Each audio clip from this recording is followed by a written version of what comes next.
Okay, so they're going to talk to you the whole time to make sure you didn't hit your head. They're going to talk you through. The first thing they're going to do when you're like that, are you okay? Are you okay? They talk to you. Are you warm? Right? Again, otherwise it might be a situation where you two are in the canoe first and out, not the canoe. Assuming like today, we're good. Right? So one of them is talking to you, okay, okay, they say your name over and over. What they want to do is tee you first. Now, before they start doing this, to make their canoe more stable, those two are going to turn around on their knees and face each other. If they sit up in the canoe, trying to rescue the canoe, they're going to tip. Now, Laura, you're going to swim to the back or Emily's end of the canoe. Thank you very much.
Hi folks, here we are in the beautiful French River Provincial Park, and we are working with Phil Matsushita, who some of you know, on canoe certification. And I have with us today some teachers from the Durham District School Board. They include Michelle and Laura, and I wonder if they could introduce themselves to us, beginning with Michelle. Could you tell us a little bit about yourself and where you're working currently? Sure. My name is Michelle DeCamera, and I am currently the head of special education at Anderson CBI in Whitby. Laura. Hi, my name's Laura, and I'm also obviously with the DDSB. I'm currently at Brooklyn High School, and I'm actually in a PLP class right now, which stands for Practical Learning Program. So it's also incorporated into the special ed program. So I wonder if you could share, and I'll begin with Laura and we'll go back to Michelle. I wonder if you could share your educational journey, how you got into teaching and Sure. how you arrived where you are now. So I started out at Queen's doing a double degree in phys ed, minoring in geography. Since I was little, I always really enjoyed the outdoors. From there, though, it was a 4-year degree.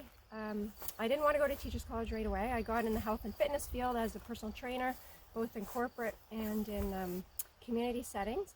But I was looking for a little bit more challenge, and I really, like I said, love the outdoors, so I ended up going to Lakehead University. That was the only university I wanted to go to for outdoor ed because I heard they had a really good program.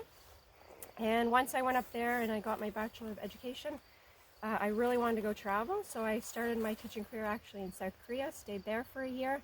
I also decided to live in Australia for a year, and then I decided to come back home, and I worked for the Toronto School Board for 2 years, doing phys ed, geography, that kind of thing. And then found somebody, we moved to Vancouver. I worked there for 3 years full time, and I got to do a lot of geography as well. So I got to see lots of different places, across Canada, on the West Coast in particular, and driving across. And then I came back, had a family, took 5 years off, and here I am back at the Durham District School Board. And Laura, that is indeed a journey. And Michelle, how about you? I started out at Bishop's University, and I was a drama major and a French minor, and that's what I graduated with. I went to York University for Teachers College to teach those 2 subjects, and I was fortunate enough to be pool hired. I know most of you will never have any idea what that means, but I was pool hired right out of university, so I had a job before I actually even graduated, teaching French and drama at J. Clark Richardson.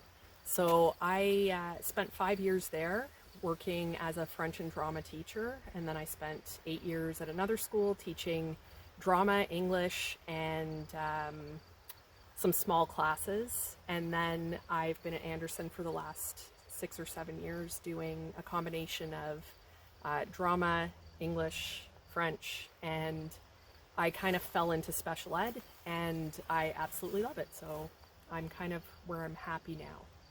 Great, fantastic journeys, both of you.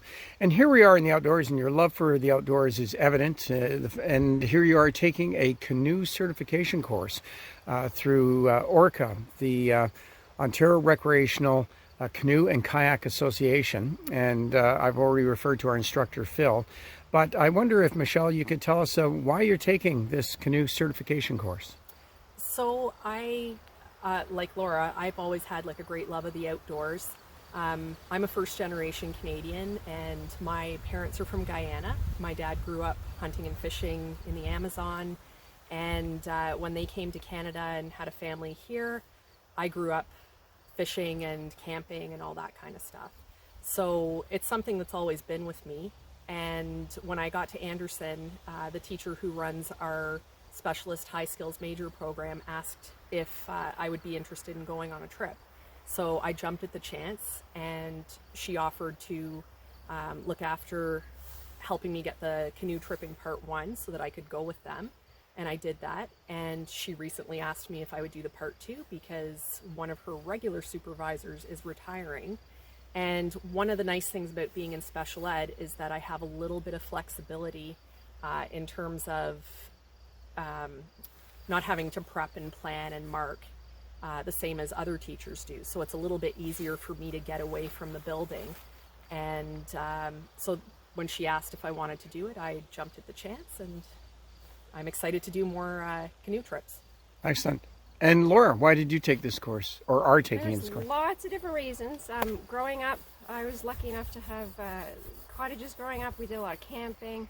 I love the same thing. Like, I love fishing, I love swimming, I love hiking, I love anything to do with the outdoors. So that's the first reason. And when I went to Teachers College, actually, I'll never forget my professor, Professor Dr. Puck at the time. He asked us to do an eco-swan. And there were about 40 students in the class, and we all had to vote on one particular commitment we were going to do for the rest of our life. But everybody, it had to be a majority vote. So only 12 were voted in, and everybody got at least 1 or 2 ideas. And I put, it's something like, I will never take the path I walk on for granted.